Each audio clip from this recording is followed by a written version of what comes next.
Andiamo adesso a teatro perché fino al 15 ottobre al Teatro Tirso de Molina di Roma, l'ho detto tutti insieme, va in scena l'anteprima nazionale di Tesoro. Mi si è allargata la famiglia.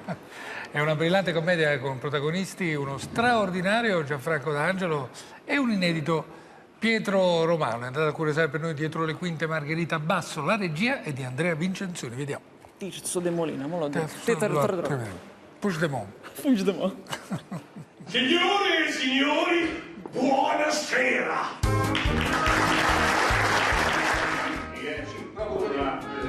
Corta corta! Gianfranco D'Angelo, protagonista di questa brillante commedia, lei interpreta il suo omonimo Gianfranco. Insomma, interpreto me stesso, che faccio parte di questa famiglia di attori. Ho un figlio che è Pietro Romano, che pure lui fa l'attore, poi arrivano altri figli, anche loro vogliono fare gli attori. Insomma, una famiglia che si allarga perché vuole fare teatro. Sono veramente me stesso ed è facilissimo, voglio dire. Io cerco sempre di fare dei personaggi che appartengono alla realtà quotidiana.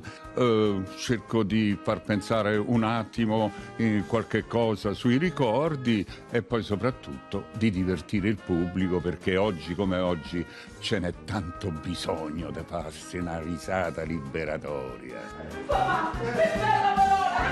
Sto cercando il secondo protagonista di Tesoro, mi si è allargata la famiglia, Pietro Romano. Salve a tutti. Sì, io mi stavo preparando, questo è il mio camerino. Com'è stato lavorare con un mostro sacro come Gianfranco D'Angelo? Che ve lo dico a fare, è un sogno che si realizza. Io sono cresciuto vedendo Gianfranco in televisione, mi ha sempre fatto tanto ridere, è un punto di riferimento importantissimo per chi vuole fare questa professione. Come ci si sente ad essere il figlio di Gianfranco D'Angelo? Così, posso fare una faccia?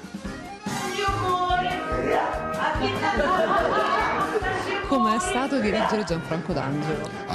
È una passeggiata. Si tratta di fare una passeggiata di compagnia e divertirsi sempre ogni volta che prova Gianfranco, i suoi pezzi, i pezzi che ho scritto io. Assolutamente è stata veramente una grande passeggiata istruttiva e anche una passeggiata attraverso un po' la storia del teatro, del cinema e della televisione, che fa sempre bene ogni tanto ricordare.